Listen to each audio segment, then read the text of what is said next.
to episode 10 of Chat Shit Get Well. Today I'm joined with Donna and Joe, and we're going to be talking about...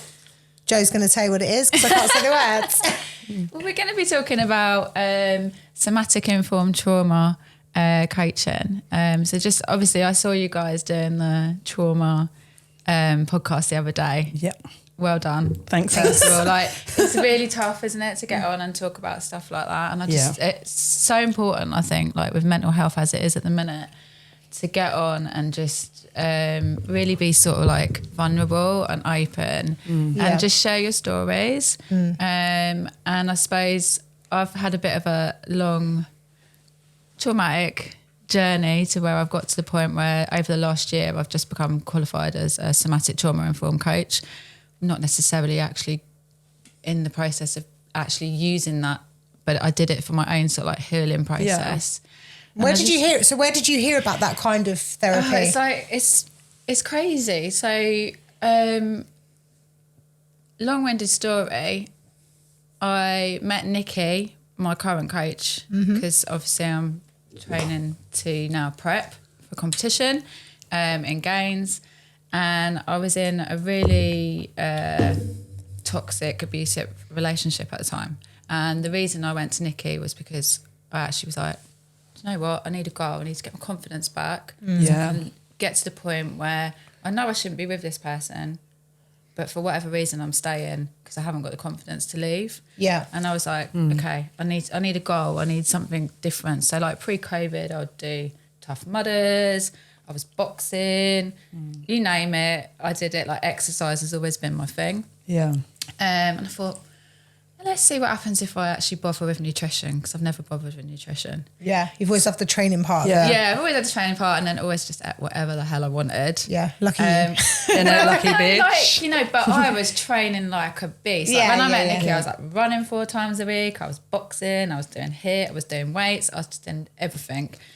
And so I went to Nikki not really knowing what she actually does, and her approach is very much holistic. It's not just about nutrition, it's not just about losing weight, it's not just about the exercise, it's about the mindfulness. It's about actually getting to the root cause of what's stopping you from achieving your goals. And a lot of that is trauma, like unresolved childhood trauma. It can all sort of like stem from that. And it's just how that can get you into certain patterns. And it's a bit like, you know, when you're in a relationship, like I said, or you're surrounding yourself with people that you know aren't right for you, and in your head you're going, this isn't right. But you make excuses for it. And you carry on. Carry on. And there's actually more to it than just, it's not that you're weak. It's actually like how your brain is functioned to keep you safe. So I'll give you a little bit of psych education, just a small bit. Like I'm not a massive expert, but this might just help you to understand it. So if you imagine this is your brain, okay? So this front part is called the prefrontal cortex. And that is what is when you're present, when you're logical, kind of like the executive mode. Like you can go in and boss stuff.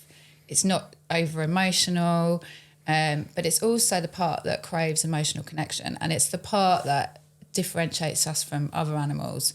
So mammals do have the prefrontal cortex, but it's not as big as ours, and it's where like you crave like the emotional connection. Then in the middle you've got the limbic system, which is the emotional part. So that's where you feel the feelings, and then you've got the brainstem, which actually through your nervous system, through the vagal nerve, connects all the way down to your stomach. And that's where you have fight, flight, freeze.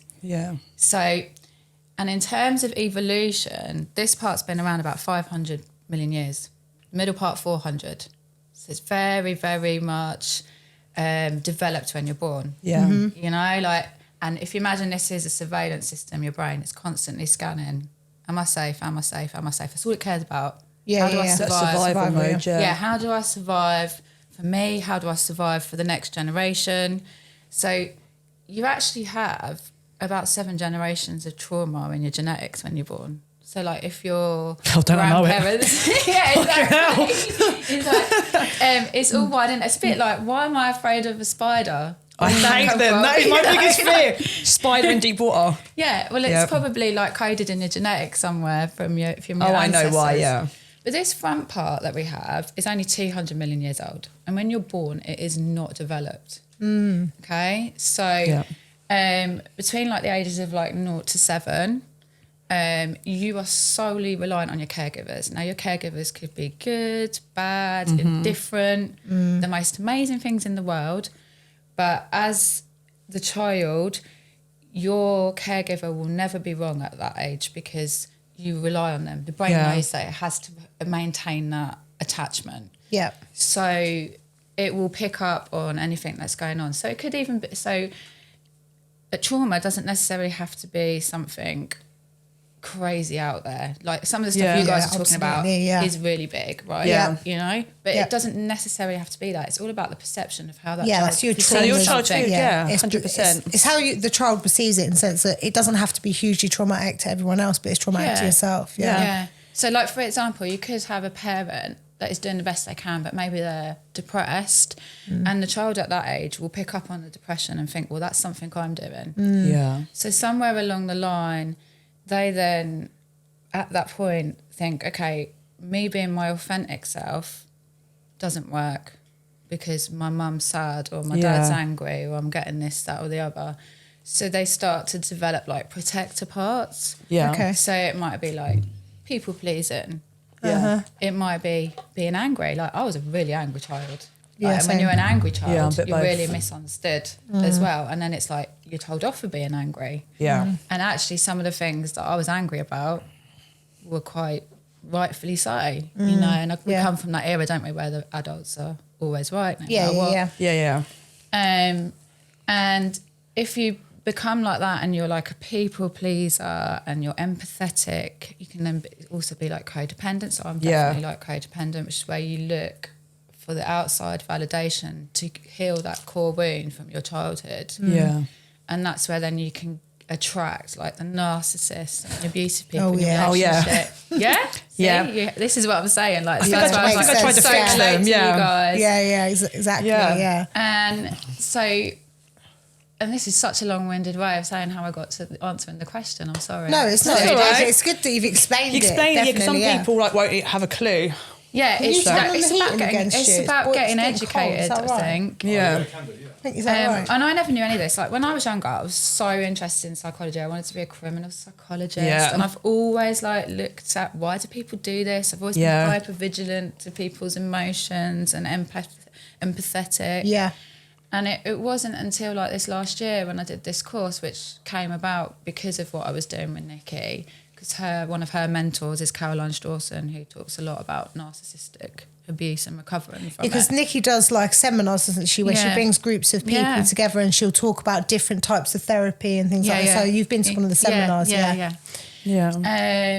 And it wasn't until I did that I realised that actually trauma has a physicality to it as well. It actually, the body keeps score. Oh, yeah. And it's because we don't process our trauma as humans. We like suppress it. Yeah. We like shouldn't feel it. And even in society, culturally, you know, like don't cry, don't this, you know, stiff upper lip. The lip, literally. Like do not. And if you were to look at, like, say, a polar bear in the wild, and it gets no, they're cute as, aren't they? Thank you. You wouldn't want to come in front of one of those. No, I wouldn't. I would run. But like, if say they got into a fight flight situation, and they go into fight flight, if you were to watch them afterwards, if they've escaped, they physically disperse the trauma from their body. Yeah. So like you'd see them maybe like shaking a lot and everything like that. Yeah. We don't close that loop, so that trauma we get stuck in that trauma. So the trauma seems like it's still there, even though it's from miles away.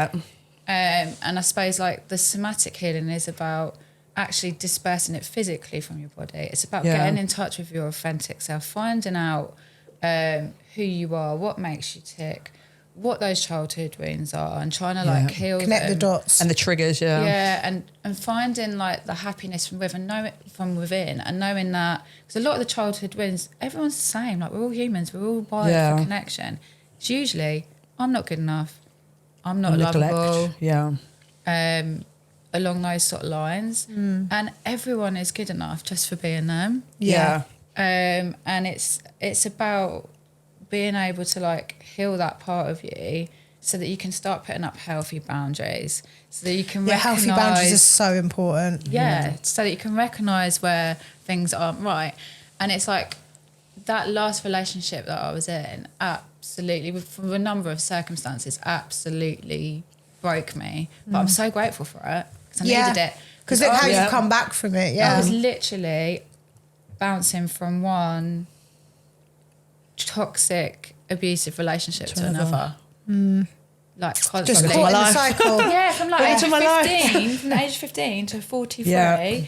And like, don't get me wrong, some of them are really long relationships. Like I was with my boy's dad for like 14 years. I've been married twice. It's like, but now I've been single like nearly a year. Yeah. And I would not change it for the world. Yeah, I bet. And it must be nice to feel that happiness by yourself and that strength by yourself. Because 100%. I think a lot of us do bounce from relationship to relationship because it's scary to be sort of be by yourself.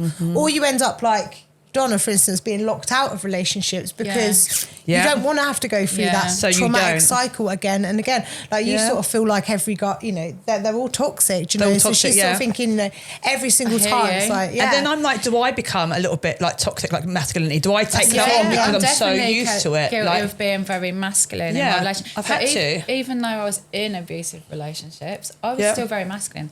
I earned my own money. Yeah, clean, did everything in the house. Like, it was my house most of the time. It was, you know, like, I didn't allow them to do anything. And I probably, in a lot of them, not all of them, didn't even let them in emotionally anyway. But I'd let them be abusive. And it's just like, what the hell? Yeah, I know that feeling. Because sometimes I think, like, with my ex, he was very abusive. And it was easier for him to be abusive because I was expecting it. So I knew it would happen. Yeah. And you'd be abusive, you'd have a few more to drink, and then you'd fall asleep. Yeah. When he was trying to be nice in that's when it used to mess my head up. Because it's a game, isn't it? Because I know he's abusive. When he's abusive, I know what he's like. I can deal with it and just ignore it. Yeah. But it's the other side of it for me. I was like... it's so hard. And that's where the narcissist ones are the worst, because a narcissist and a codependent are literally like magnets. Oh yeah, we trauma bond. So it's like, so what happens is they love bomb, and that love bombing, if you're codependent, is like it's like a drug, and it's actually more addictive than heroin because it causes the serotonin, the oxytocin, all the love hormones. They're soothing that core wound within you in that moment. But then what they do is they then devalue you in 100%. Some way. And then it's suddenly gone, and then you're in fight, flight, and then you've got the stress hormones, you've got the adrenaline, you've got the cortisol. And then just as you're about to like walk away, they breadcrumb again with like a little bit of love and attention, but it's never the same as what it was at the beginning. No, never. And it's this addictive cycle, and that's the trauma bond. And that's why, I mean, I've always been a massive fighter. That's my thing. I will fight. Like, I always stood up to these arseholes. Do you know what I mean? But I had to, when I finished with the covert narcissist that I was with, it was a serial cheat. It was horrendous. Like, I was living a life of paranoia. That's horrible. Yeah, that must be a horrible situation. He then stalked me for like 3 months, and I had to learn that actually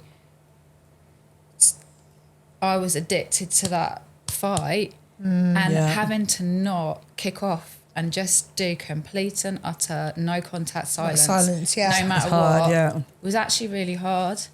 And like actually learning that I've been caught in that fight, flight, freeze thing, and hardly ever in this front part of being present. And you can be like in functional freeze as well. So you can be really successful and be like running your businesses, looking after your kids, but you're so disassociated to what's going on in your body and in your feelings that you're actually not realising you're in freeze.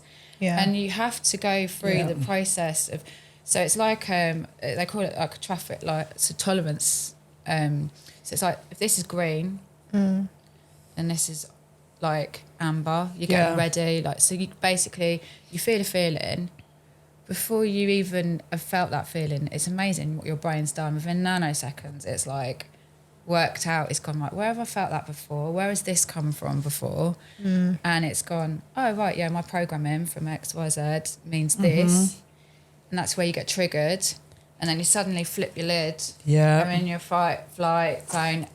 You can't make any sense. You're not going to get any sense out of someone that's in that either. Like if you're with somebody that's abusive in that, it's just literally. Just you can't get the logic. I'm like, I don't have the front bit. I don't think I've ever had the front part. I've always relied on the middle and the back. Front part. Yeah, I've never had that front part of my brain, like in the present and stuff. I've always, and then my triggers, I start shaking first. Yeah, then I start shaking. That's the adrenaline. And then my brain goes, actually, then I realise why I'm shaking. It's like an anxiety thing that I never had. Somatic stuff, like doing the meditation, things like the ice baths, journaling, like just sitting with your feelings and trying to switch off that front part that overthinks and allowing, like, our brains are insane. They can heal, they can actually they know what needs to be done to be healed. You think if you cut your finger, yeah, you know what to do. Yeah. You don't worry about is it going to heal it, but because we overthink, we're like, oh, we've had an emotional trauma that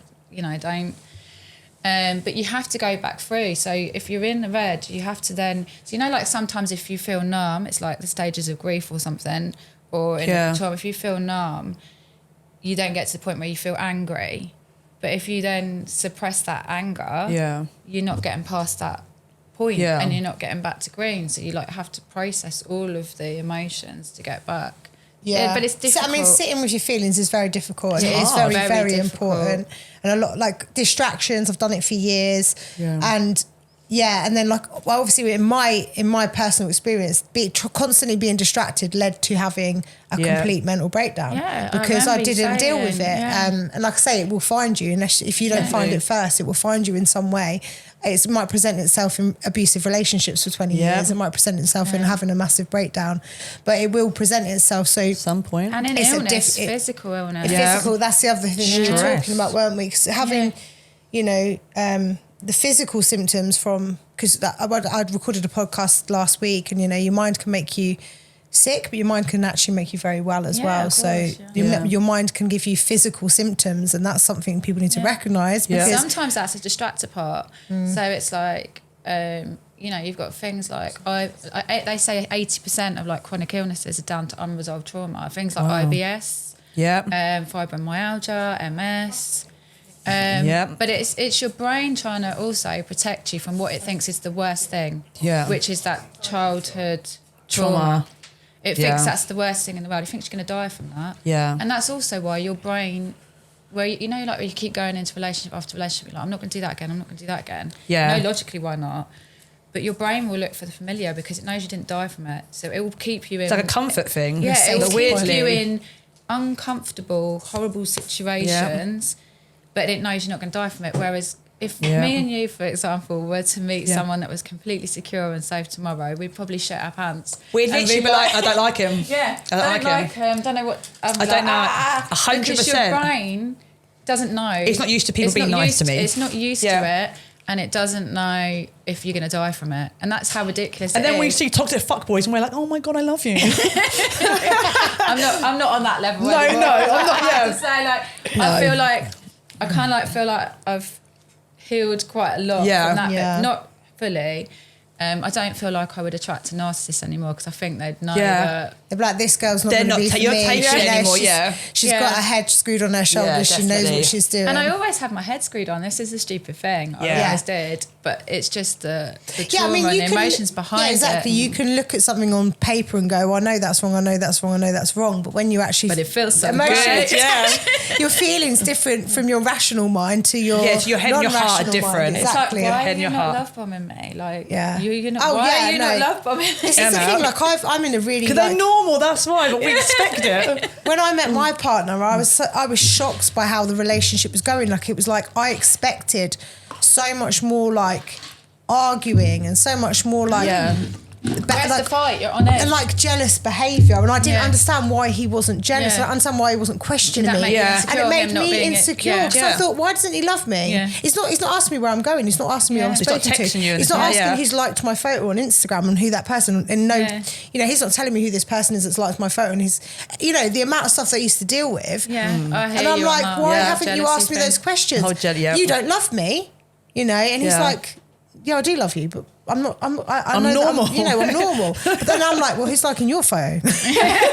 Yeah, because you find yourself doing it. Yeah, exactly. And I've now realised that my jealousy and the insecurities that I have is the abusive side of it, and it shouldn't be that way. But I've always learnt my whole life that jealousy was a security thing. Yeah. My first ever boyfriend was like so possessive. I used to literally walk down the street and he would go loopy, effing and blinding, calling me a slag, this, that and the other. Yeah, I've been called that. And I'd be like, what are you talking about? He'd be like, you're looking at that guy. I'm like, what guy? I don't even know who you're talking about. No, that's crazy, isn't it? And it was horrible and it was horrific. But then when I got into the next relationship and it wasn't like that, like you, I then suddenly become this insecure, jealous person because you associate that with what that's the norm. It's meant to be normal, yeah. And so, and it's the same with what you learn from like your parents and the people around you. You only know what you know, and that's the thing.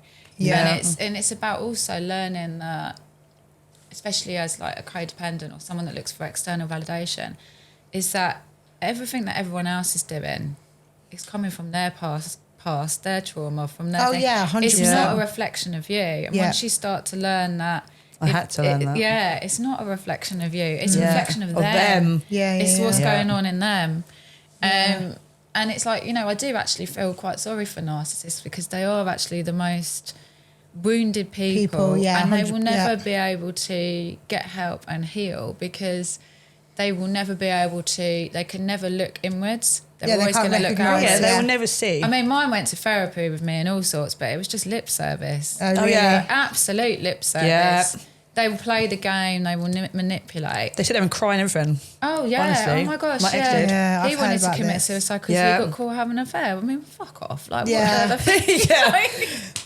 This is the thing, though. You get manipulated so badly with this sort of stuff, you know, when people do these horrible things to you and then they'll use that sort of bait to be like, well, if you don't forgive me, I'll kill myself and stuff. Like, and then you're left with all this, like, and guilt. then on the receiving end of that, you end up feeling worse, and they're just walking around like nothing's happened. They've got away with it, and this when my friends go back into relationships that are on those terms, I say you're the one that's got to deal with that trauma every day. He's not dealing with that. He's walking around doing what he wants. You've got to remember every single day that he cheated on you and that you've had to try to forgive him. And physically, like I say, on black and white, I can say I forgive you, but my emotions are never going to forgive you. But the thing is, and this is something like I'm always like very empathetic and compassionate to people that do stay because the reason they stay is because their brain thinks it's safer to stay and have that little bit of affection than it is to leave and be on their own. And in order for them to leave, they need to feel like it's safer to leave.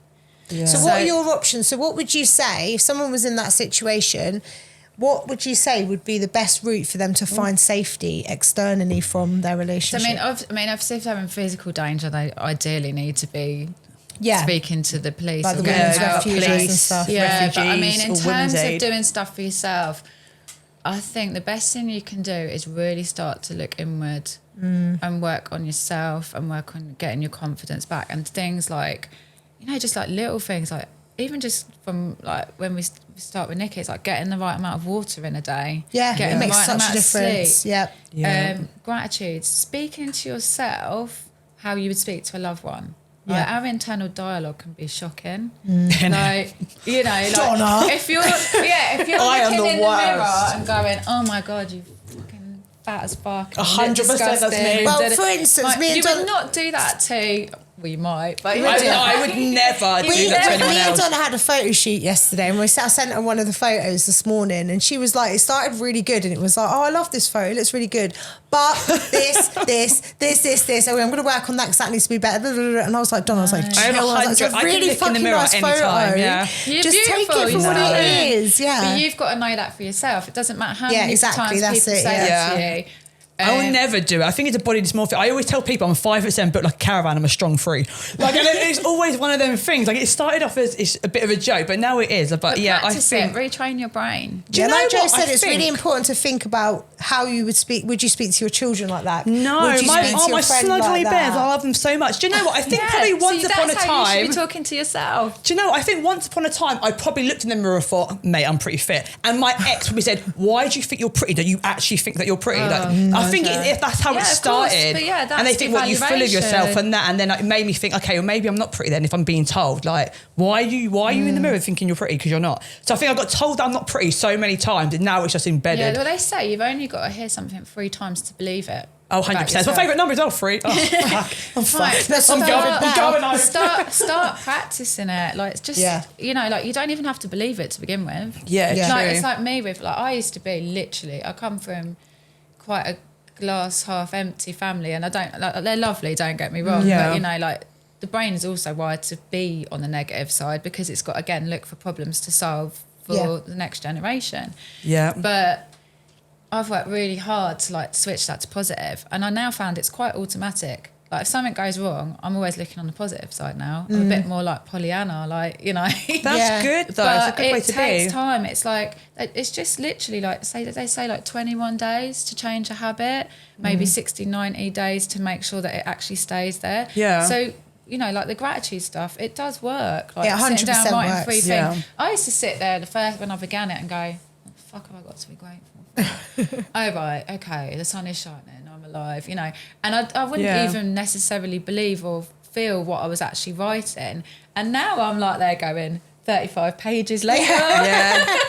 Well, that's it. As soon as you start recognising like those little like beautiful moments and those little things that are actually, we're surrounded by so many positive things, but when you've got that negative view and all you want to focus is on the negative, well, not even that you want to focus on, you're just so used to being addicted to that negative view that that's all you see. So as soon as you start looking elsewhere, you recognise so much more. Yeah, 100%. And then I think when everyone keeps looking externally for their happiness, like for material things or for other people to make them happy, that's never going to work. It's not going to work. No. Do you know, happiness comes from within. You should never look to anyone to make you happy. Materialistic things, I'll put it down to this, right? If I get a pair of trainers, and I do like trainers, after about a week I look at them and I think, I don't even like you anymore. Do you know what I mean? And I think to myself, that's what materialistic stuff is for me. I think there's a bit of doubt on it now. Like, it made me happy for a week, and then I'll look at them and I go, I was a scuff there. They'll go in the cupboard now. I don't like, and it's so like short-lived. Yeah. So short-lived. Why do you think everyone used to always say to me, would you want to win the lottery? I'm like, no, I think I'd be miserable. I would love it. Yeah, no. I think you'd have everything. Because once you have everything, you've got nothing to aspire to. And then you realise what happens when you have everything materialistic, and then you realise you're still not happy. And then you've got to keep up with all the Joneses, the new people. I don't give a fuck about them ones. And then you've got people in your life that are just in your life because they want your money. Well, this is the thing. I think people think money is going to solve all their problems, and it isn't. Because I know a load of rich people, and they're miserable as anything. Because it doesn't bring you happiness. You have to be happy within yourself and live within your means, because as soon as you start earning more money, you start spending more. Oh yeah, you spend what you got. And that's the thing. I know the richer the people, the more in debt they are most of the time, because they're trying to live up to this. You know, they're trying to live up to that different level of, and the fact is, if they're still not happy here, they're never going to be happy with all these things in their lives. I really genuinely think that happiness is around your emotional connection. Yeah, definitely. And who you surround yourself with. Yeah. So do you think that you can be happy all the time? No. You don't? No, I don't think you can be happy all the time, but I think you can, and that's okay. It's okay to be sad. This is you should lean into your emotions. But I can I've sat there and had like days and days and days of being in like rock bottom, crying, feeling like shit. Yeah. But I still feel that hope and know that I'm going to get through it. You're just going to pass. That's like kind of like the difference. Yeah.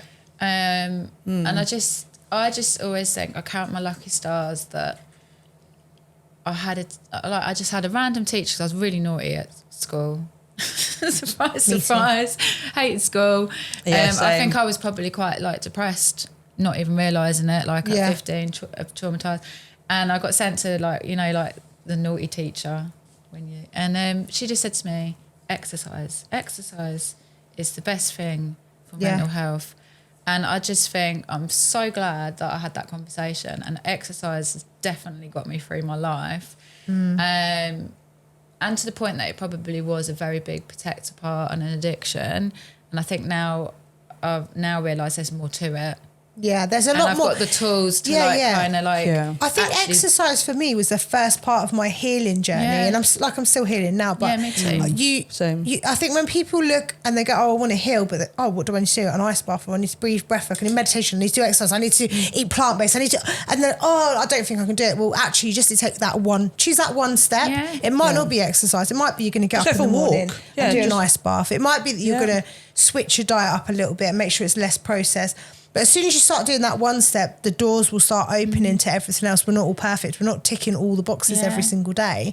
But if you can start one thing every day that's making you feel better, you're on a great path. I mean, and all the stuff that I did with the course, like I had to actually go through all of it to be qualified in it.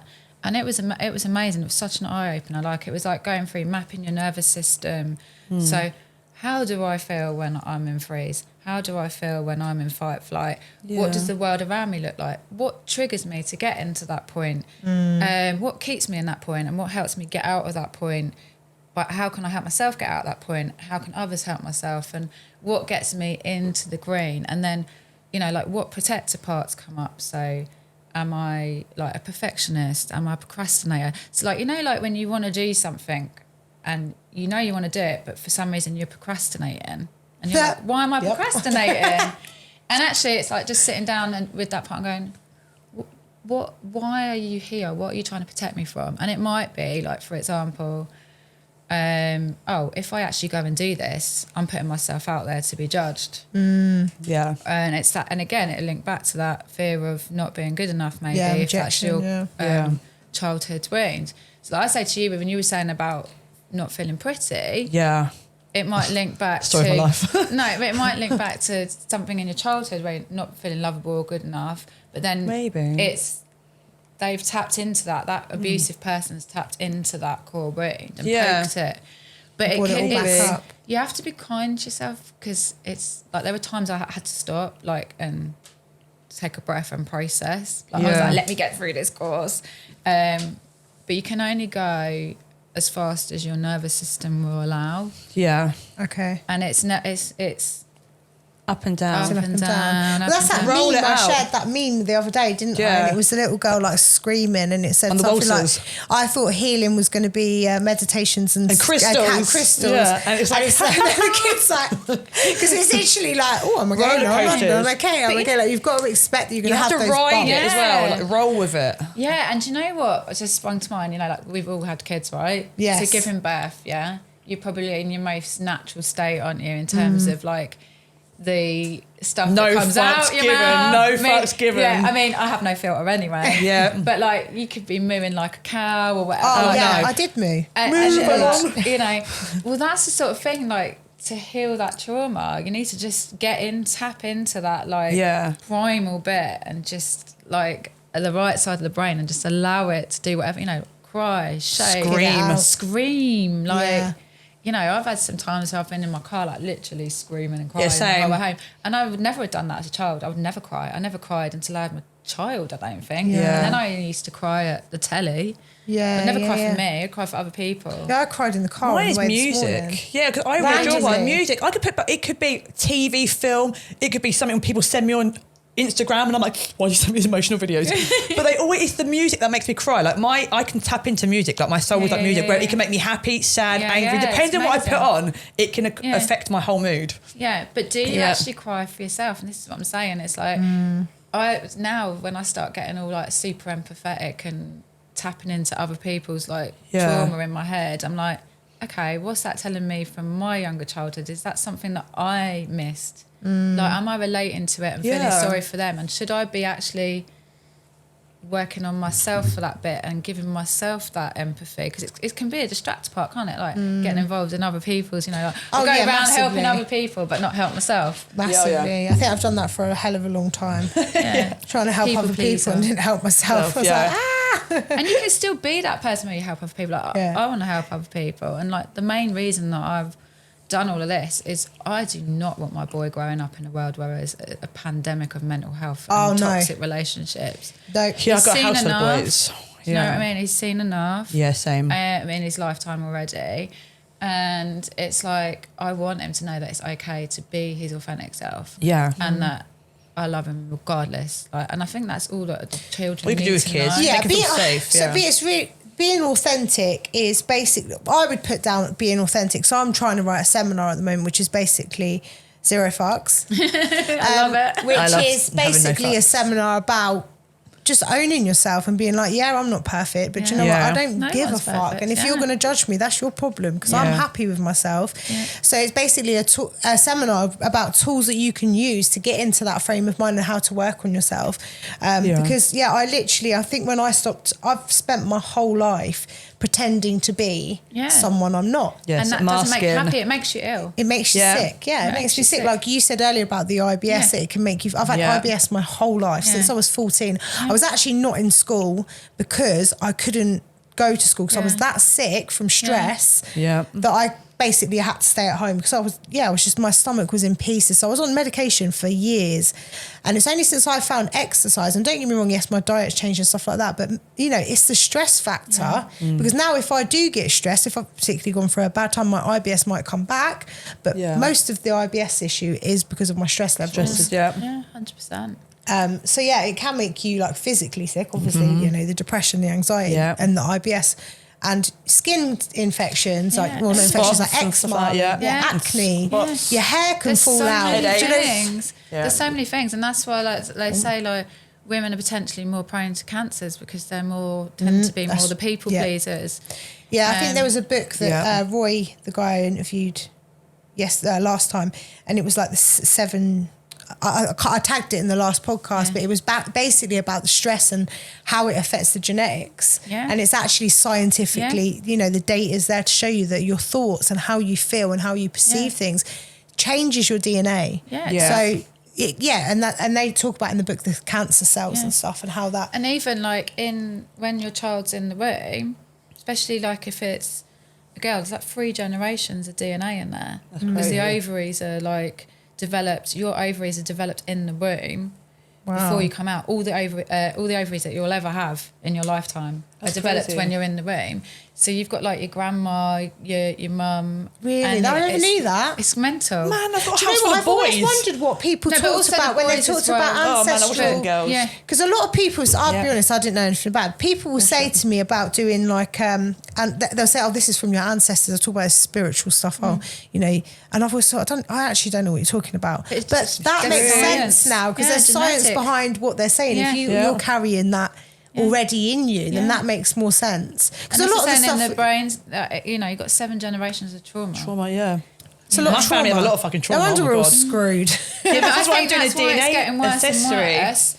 And I think that's why there's more like, for me, so for example, like I relate to you guys saying about the ADHD. I definitely present as ADHD, not been diagnosed, but I definitely present. If I do like a questionnaire thing, it's like you're severe ADHD. But I hate these questionnaires. ADHD, or am I severely traumatized?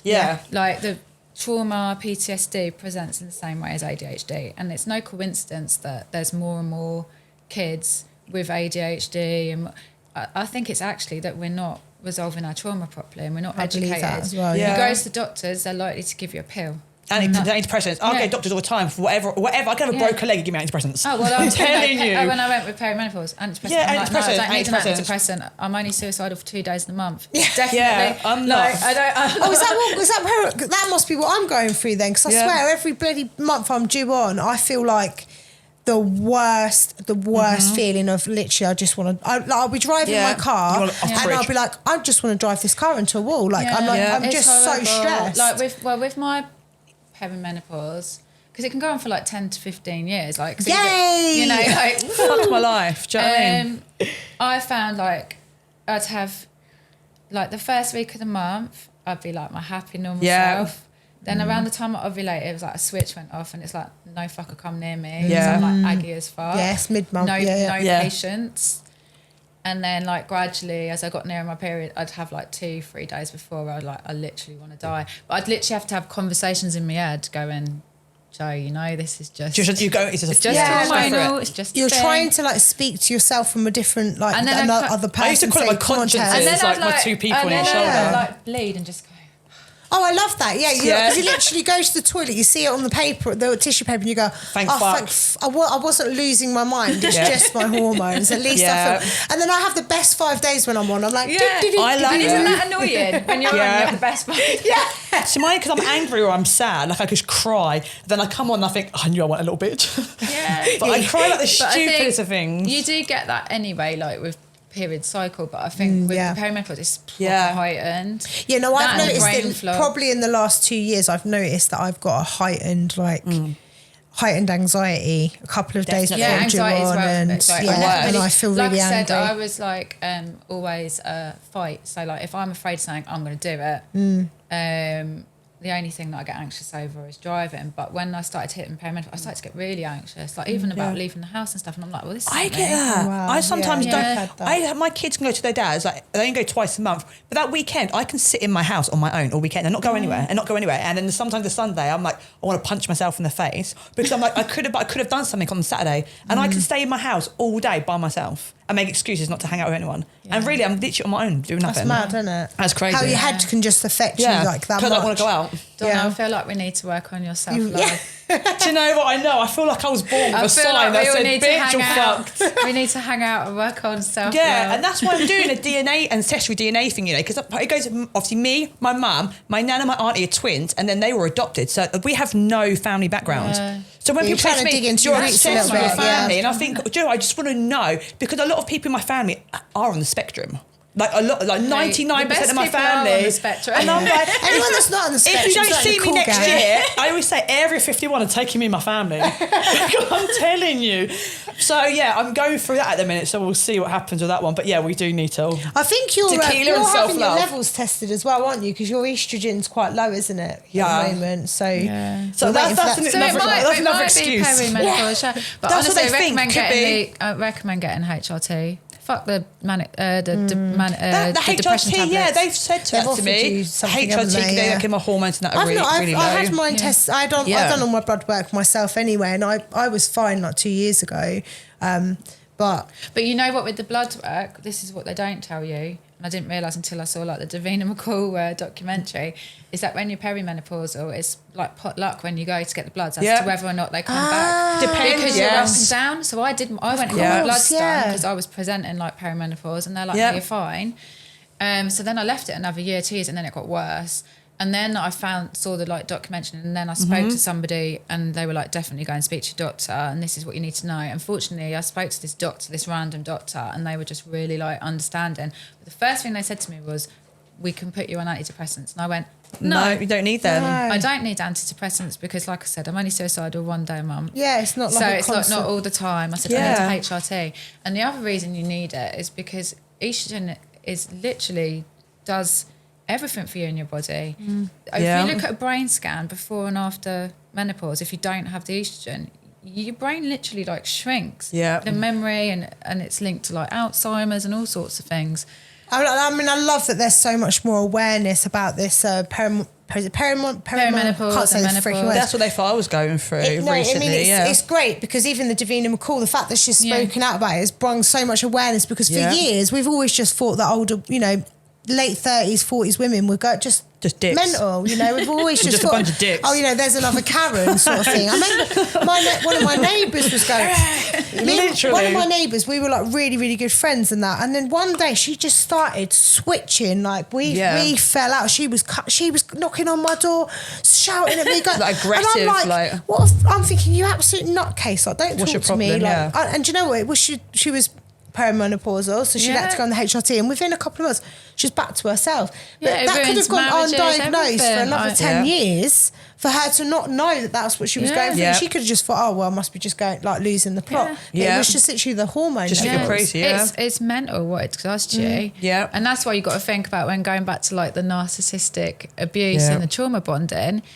They're activating your hormones, like they're activating the love bombing, the serotonin. Is that what trauma bonding means then? Because I thought trauma bonding meant when you could sit down and talk about both your traumas. When you bond with each other over it. You can use it like you can say you're bonding. That's what I thought we were talking. We trauma bond over certain things, but a trauma bond is when you can't.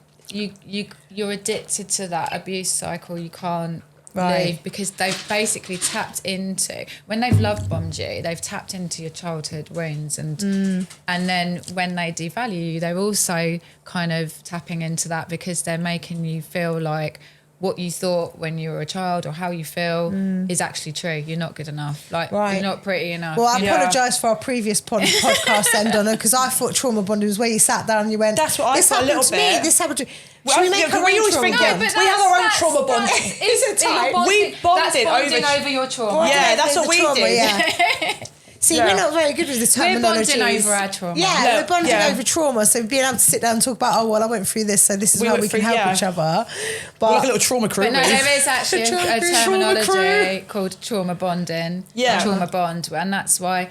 When you understand that though, when you actually think, oh, okay, so it's not my fault. I'm not just an idiot for putting up with this. Yeah. Like I've literally been addicted physically, mentally, and emotionally. Mm-hmm. Yeah, and as well, being addicted to that in a sense of like it's addicted to the comfort and the discomfort, which is a very strange feeling. But identifying that, it's not your fault. It's not a rational thought. Yeah, it's exactly. something that's like, inside that you need to disconnect from. If you went to somebody's house, like a potential boyfriend's house, and they punched you in the face and said you're ugly, you would not go back, would you? No, you wouldn't. Not the first day. And they're like, oh my God. Yeah. So in sum, let's talk about the tools that we're going to put into. We can tell people to put into place. So I remember you saying like the meditations and stuff. And is there any books that you've particularly read that you found that were really good? The Body Keeps Score. Oh, okay. So I've not heard of that one. I'm not in fact I have to send that across to you. And definitely I would put the link to Caroline Dawson's Instagram kind of thing. I might have to have a look at that one. I'll send a few others. I'm more of a podcast person than a book. That's good. There is a good book that I read. It's called The Emotional Toolkit. Yeah. It's really good. And it says to you, like, when you feel certain ways, like when I feel anxious, it might not be anxious, it could be down to like, it's like a grid really. Yeah. And you try and find how you feel and it comes up, not just like if I'm shaking or whatever, it could be anxious. And I'm not very good at explaining things, but this book is really good. Yeah. It goes through not just like anxious, it could be 101 different feelings. 100%, 'cause like anger is a second emotion, for example. Yeah, that's like a protector part. Yeah. And it's just like really getting to know yourself, like find out what your attachment styles are, find out there's that attachment styles book, isn't there? That communication styles That's what I used to do. Work on what your childhood trauma is. Mine's for my dad, I think. System. My dad's leaving. Anyone can message me and I'll send them like some stuff to do as well. Wicked. All right, so we'll tag everything below. We'll be going for coffee. Yeah, definitely. We'll be dancing in Tesco aisle. Oh my God, that's what I just need someone to dance in Tesco. Yeah, that's when I heard that. I said, I'll dance in Tesco with you. Tesco, farm food anywhere. I don't give a Poundland. Yeah. Wicked. Well, thank you both for today, and I will put the links below. And if anyone wants to send us a message, then please do so. I hope that everyone on the live enjoyed the live stream. Let me just say, you guys. Oh, there's quite a few people watching. Hi, everyone. Hey. Hi, can you even see me in the corner? Hi, guys. I'm just gonna close it hello. down Sorry. God. But thank you so much for today. And so as I say, we'll put some links below for a couple of like books and podcasts, and also for the course that Jo went on, learning her. What's it called? Somatic informed trauma coaching. Is there a shorthand for it? Somatic? Because it's Somatic. Yeah. Trauma informed. And thank you very much for joining us today. Thank you. Thank you. Bye. Bye, Stu. We're done.